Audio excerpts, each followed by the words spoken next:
Միշտ կնստես կխնդրեմ շրջվես կողքինիդ, ժպտաս եւ ասես, որ Աստված բարի է։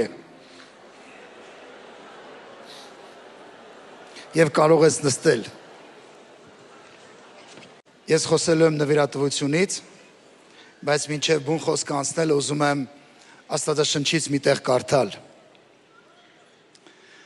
Մարգարեների որդիները, դա գրված է 4-րդ Հագավորայից 6-րդ գլուխ առաջի խոսքից եմ կարդում։ Մարգարեների որդիները Եղիսեին ասեցին. ահա այս տեղը, որ մենք քո առջև նստած ենք, մեզ համար նեղ է։ Գնանք միջև Հորդանան եւ այնտեղ ամեն մեկս մեկ-մեկ գերան առնենք եւ այնտեղ մեզ բնակվելու տեղ շինենք։ Նա ասեց. գնացեք։ Նրանցից մեկը ասեց. շնորհք արա քո ծառաների հետ եկ։ Նա ասեց. կգամ։ Ու նրանց հետ գնաց։ Հորդանան հասնելով ծառեր կտրեցին։ Երբ մեկը գերան էր կտրում, տապարի երկաթը ջրի մեջ ընկավ։ Ուստի նա գոռալով ասեց. «Օ Տեր իմ, կացինը փող խառնված էր»։ Աստծո մարդը ասեց. «Ուր ընկավ»։ Նա այնտեղը ցույց տվեց։ Եղիսեն մի փայտ վերցրեց, կտրեց եւ նետեց եւ երկաթը ջրի երես ելավ։ Եվ նրան ասեց. «Վերցրա նրան»։ Նա էլ ձեռքը երկարացրեց ու կացինը վերցրեց։ Գուցե մեկ ասի կացինը ինչ կապ ունի նվիրատվության հետ։ Մի փոքր համբերիկ իմանաս։ Գիտեք, մի հետաքրքիր պատմություն է։ Մարգարեների որդիները, որտեղ որ բնակվում էին, իրենց համար այդ տեղը նեղ էր։ Եվ որոշեցին գերաներ կտրել ու տուն սարքել։ Եվ մեկը չուներ տապար, գնաց մեկից այդ կացինը վերցրեց պարտքով։ Եվ իր համար կտրում էր ու հանկարծ այդ կացինի գլուխը հայտնվում է ջրի մեջ։ Գիտեք, այնքան հետաքրքիր է, որ ովքեր որ չգիտեն, մի փոքր գիտեն այդ փայտ կտրելու կամ ջարդելու կացիների գլուխները բավական մեծ ու ծանր են։ Եվ գիտեք, հայտնվեց ջրի մեջ։ Եվ այս մարդը հասկացավ, որ անհնար է ջրից դա հանել։ Եվ դիմեց ասում Աստծո մարդուն, տապուրը ընկավ ջրի մեջ եւ դա պարտքով վերցված էր։ Գիտեք, այս մարդը գիտեր, որ անհնար է տապուրը իրան դուրս գա։ Եվ Աստծո մարդը ինչ արեց, վերցրեց փայտ ու ասում է գցեց ջրերի վրա եւ տապուրը ելավ ջրի երեսը։ Հիմա դու կմտածես, եղբայր, ես ինչ ես ասում, կամ են մարդիկ, ովքեր որ մեզ կլսեն ուղիղ եթերով։ Ուղղակի ուզում եմ մի բան տեսնեք, որ մարդը դիմեց Աստծուն։ Գիտես, գուցե նեղությունից դու պարտքեր ես վերցրել։ Գուցե դու այսօր պարտքեր ունես, որոնք որ արդեն իջել են ջրի տակը ու քեզ համար անհնար է դարձել դրանց հետ ինչ որ գործ ունենալը կամ այդ հարցերին լուծում տալը։ Այսօր ես քեզ համար մի հատ լուր ունեմ։ Պատասխանը Հիսուսի մեջ է։ Պատասխանը Աստծո մեջ է։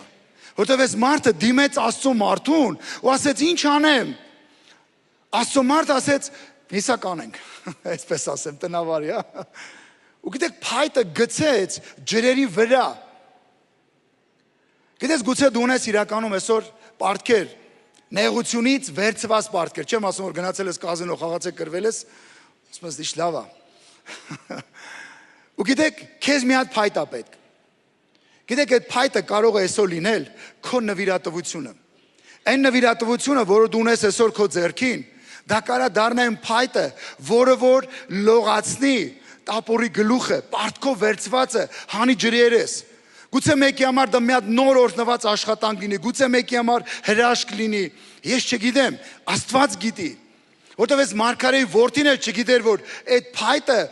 տապորի գլուխը բարձրացնելու է ջրի երես։ Գիտեք, երբ որ մենք դիմում ենք Աստծուն, Սուրբ Հոգու, Աստծո Սուրբ Հոգու զորության դրսևորումները անհնարինը դարձնում են հնարավոր։ Ամեն։ Անհնարինը դարձնում են հնարավոր։ Գուցե քո համար անհնարին է այդ պարտքերից ազատվելը, ես քեզ լուր ունեմ։ Աստծո հոգու զորության շարժվելու ժամանակ անհնարինը դառնում է հնարավոր եւ այդ պարտքերը կարող են դուրս գալ ու դու ազատվես այդ ամեն ինչից։ Ինչպես որ այս երիտասարդը վերցրեց տապարը, դու կարող ես ազատվել։ Գիտես, այն պարտքերը, որ քիչ հետո անցնելու են քո առջևով, ես այսպես եմ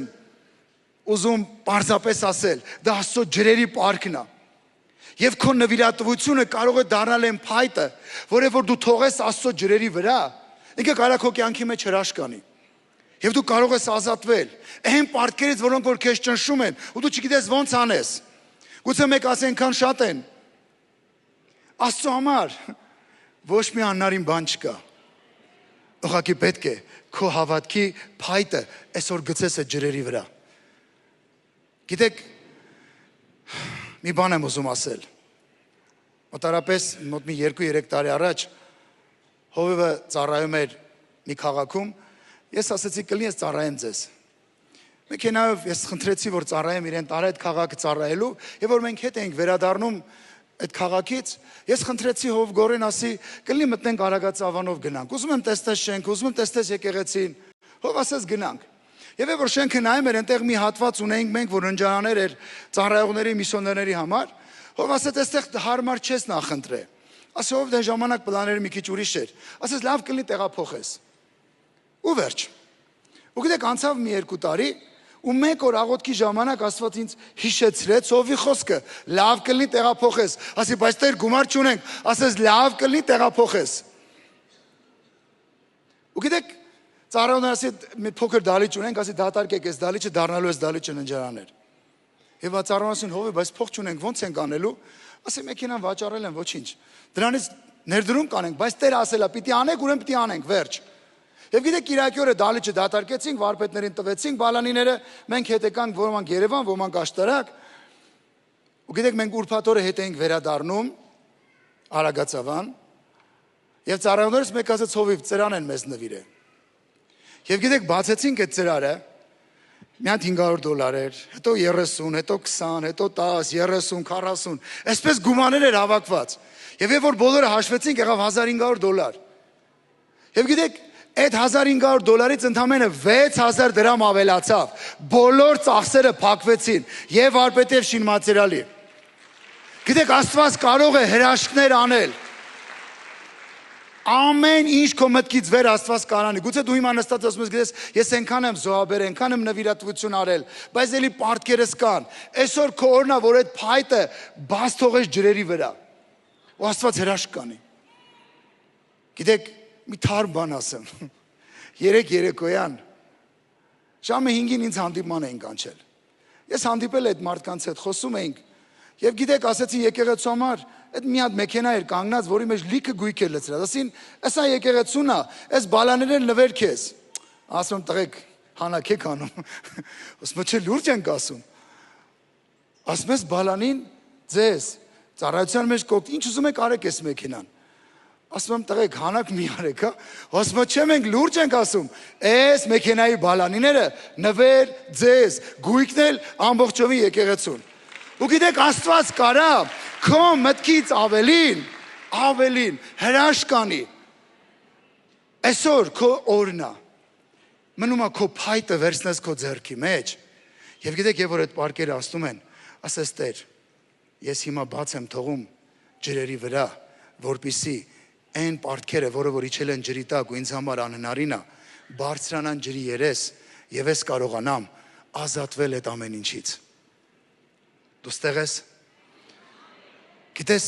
գուցե դու մտածում ես չի կարա լինի։ Ուրեմն չի կարա լինի։ Բայց որ դու ասում ես իրականում Աստծո մոտ ամեն բան հնարավոր է, ուրեմն կլինի։ Ես քեզ կխնդրեմ, ուղղակի վերցնես քո նվիրատվությունը քո ձեռքի մեջ։ Եվ գիտեք, քիչ հետո անցնելու են պարկերը։ Ուղղակի որ գիտես, այսօր էսպիսի մի բան արա, փակի քո աչքերը ու ասա Տեր, ես թողում եմ սա քո ջրերի վրա։ Ու սպասում եմ քո հրաշքին։ Ես ուզում եմ իրականում մենք միասին աղոթենք։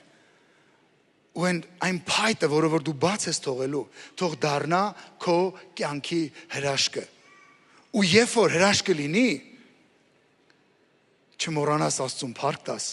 եւ պատմես Աստծո հրաշքներ ուրիշներին։ Հայր, մենք Հիսուս Քրիստոսի անունով շնորհակալ ենք քո խոսքի համար, որ դու մեզ սովորեցնում ես գերբնականը, որ դու Տերի մարդ ես, ունես գերբնական պատասխան, այստեղ ամեն մեկի համար, Տեր։ Ինչպես որ մարգարեի որդիները դիմեցին քո ծառային, այստեղ դու տեսնում ես մարդկանց աղոթք աղաղակը, կամ այն մարդիկ, ովքեր ուղի եթերով նայում են, տեսնում ես իրենց աղաղակը, ու մենք աղոթում ենք, Տեր, որ այն փայտերը, որ այսօր բաց են թողելու քո ջրերի վրա, լինի ամեն մեկի կյանքի համար հրաշք Հիսուս Քրիստոսի անունով։ Ամեն։ Եղեք օրհնված եւ սպասեք ձեր հրաշքին։